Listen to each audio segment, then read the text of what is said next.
napapansin sa iyong mga kapaligiran.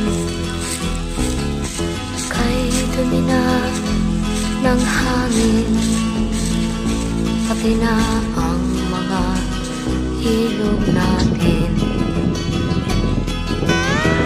Hindi nga masamang pag-unlad at malayo-layo na rin ang ating narating.